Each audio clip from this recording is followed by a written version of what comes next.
La cité Tunkalafia pour la diaspora malienne à Banankoroni.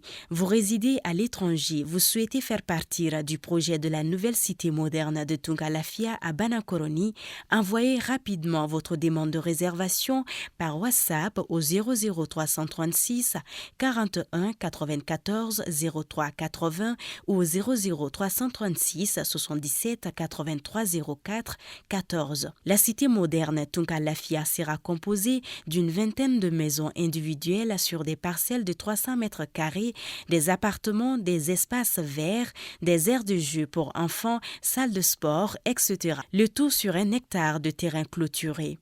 Après l'acquisition des parcelles, vous avez le choix entre la construction avec Tunkalafia d'une villa 3 chambres plein pied à partir de 26 millions de francs CFA ou d'un duplex 4 chambres à partir de 35 millions de francs CFA.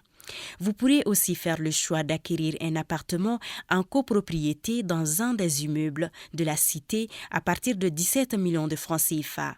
La parcelle de 300 mètres carrés est au prix de 4 500 000 francs CFA, payable en une seule fois ou sur 12 mois ou 18 mois.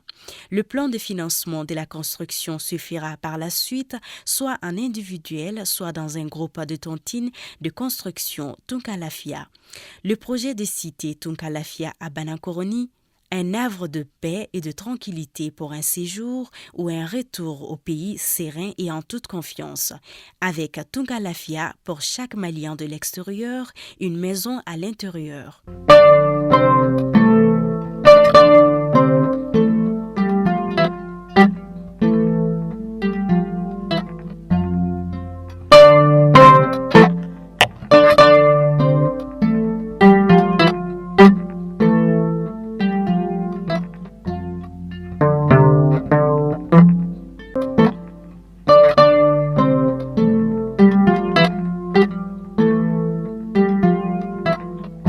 Lundi 14 novembre 2022, c'est toujours un plaisir de vous retrouver. Bienvenue dans ce flash d'informations.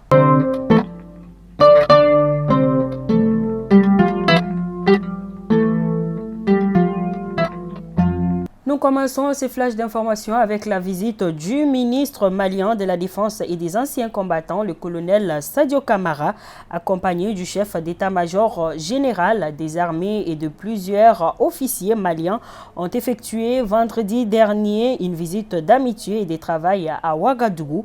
La délégation a été reçue par le président de la transition, chef de l'État, le capitaine Ibrahim Traoré. Le colonel était porteur d'un message du président de la transition, son excellence chef de l'État Assimi Goïta, à son homologue burkinabé. Communiqué du gouvernement de la transition qui dément un article du quotidien français Libération visant l'aide de camp du président de la transition, chef de l'État, son excellence le colonel Assimi Goïta.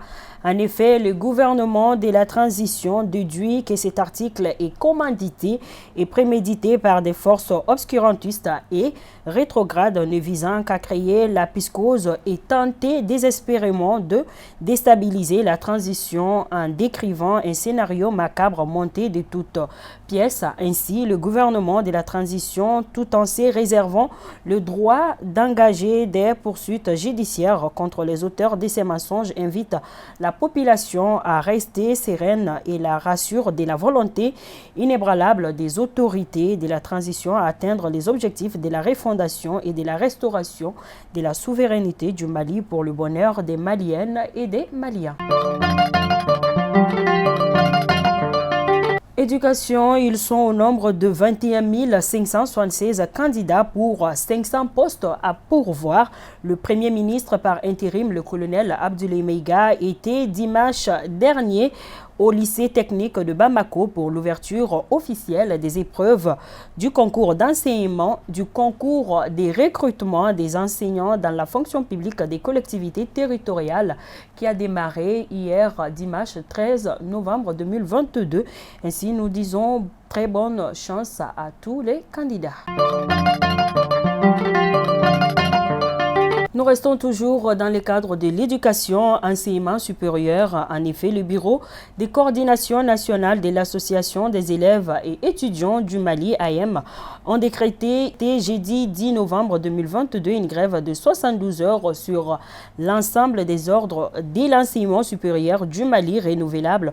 Le bureau de la coordination nationale réclame, entre autres, le respect des engagements pris par la partie gouvernementale lors des négociations mise en place d'un cadre de concertation, les déguerpissements des ordures, l'éclairage et la réhabilitation des amphis préfabriqués. Le prix du casque varie souvent entre 7 500 francs CFA et 25 000 francs CFA. Ça dépend de la qualité. Ce n'est pas le prix ou la qualité du casque qui nous préoccupe, mais la sécurité de nos concitoyens. Donc, faisons le port de casque une réalité au Mali. Ces gestes sauvent des vies, a annoncé Madame le ministre des Transports et des Infrastructures sur les ondes de la chaîne nationale. L'Australien Leo Liutim a annoncé ce lundi 14 novembre l'attribution d'un nouveau contrat d'ingénierie, d'approvisionnement et des gestes de la construction pour la future mine de lithium Goulamina d'une valeur de 22,7 millions de dollars australiens, soit 15 millions de dollars. Ce contrat a été obtenu par la société de services miniers Lycopodium, déjà responsable de l'étude de faisabilité du projet, a rappelé aussi que l'entrée en production de la mine Goulamina est prévue pour le premier semestre 2024. Les travaux de construction qui bénéficient d'un financement chinois ont commencé cette année et avancent conformément au calendrier. Dans les brefs de nos confrères des studios Tamani à Diema, 15 800 indigents vont bientôt bénéficier d'une prise en charge. L'annonce a été faite lors de l'atelier de recensement des personnes les plus vulnérables de la localité. À présent, les actualités hors de nos frontières. Au Tchad, la crispation entre le Tchad et l'Union africaine. L'organisation panafricaine pourrait prendre des sanctions contre le pouvoir des transitions dirigé par Mahamat Idriss Déby Itno. Et nous terminons avec la médiation de l'Angola dans la crise entre la RDC et le Rwanda. Le président angolais Joao Lourenço est aujourd'hui à Kigali pour discuter avec Paul Kagame. Fidèles abonnés de Malikouna Foni, c'est donc tout pour ces flashs d'informations. Je vous donne rendez-vous demain pour une autre édition. D'ici là, portez-vous bien, que Dieu bénisse le Mali et qu'il protège nos femmes. Bon début de semaine à tous. Merci.